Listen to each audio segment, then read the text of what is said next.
ना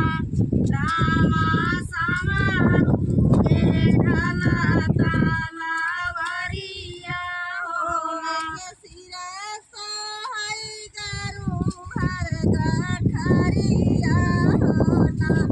रामा समारे उठे ढला ताला वरिया होना मोर कुटमायने मोरी माया जी के पुतावा होना रामा समारू नाना जी के भैया होना और तो भाई मोरे सासुनी के पुतावा होना रामा समारे आही राना होना तोर कुटायन मोरी माया जी के पुतावा होना रामा समारू नाना जी के भैया होना।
भैया बची गाई फरे थन टिकरिया हो ना सब कथिया भैया सब कथिया हो ना भैया बची गाई फरे थन टिकरिया हो ना भैया ऊ माई बुढ़ाऊ कालेवाना हो ना भैया ऊ माई बुढ़ाऊ कालेवाना हो ना भैया ऊ माई देवारा कालेवाना हो ना भैया ऊ माई देवारा कालेवाना हो ना भैया ऊ माई गरु चरावा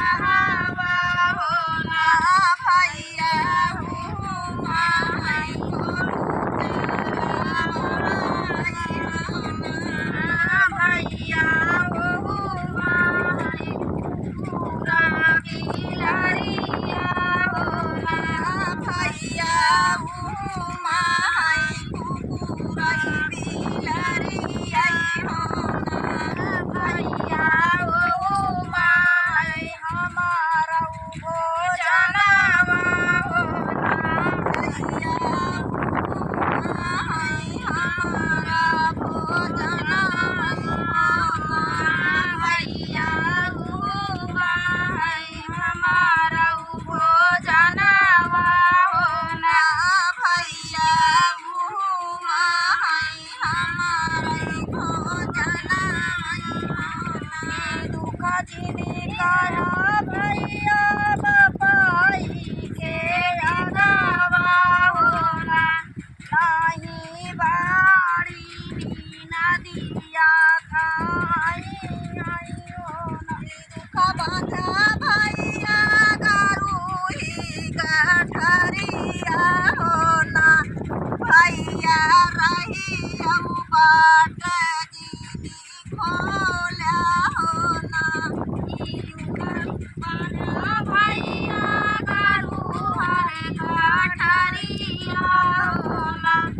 भैया रही खोला गठरिया हो ना दुख बांधी भैया गरुही गठरिया हो ना भैया रही बाट दीदी खोला हो ना दुख बांधा भैया गरुहर गठरिया हो ना भैया रही बाट गठरिया हो ना भैया रही बाट खोला हो ना भैया रही बाट खोला हो ना बांधिली गरुही गठरिया हो ना भैया बांधिली गरुही गठरिया हो ना खजनी कहा भैया माई जी के अगवा हो ना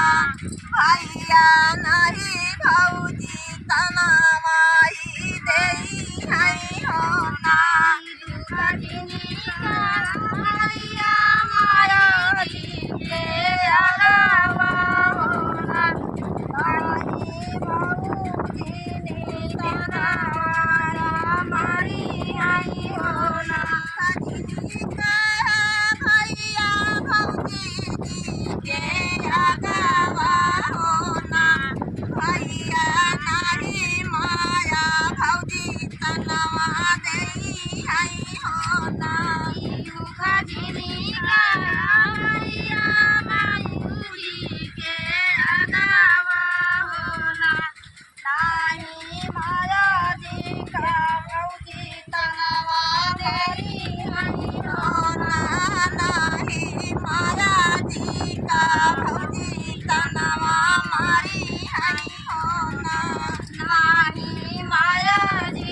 भौजी तनवा हरी हई होगा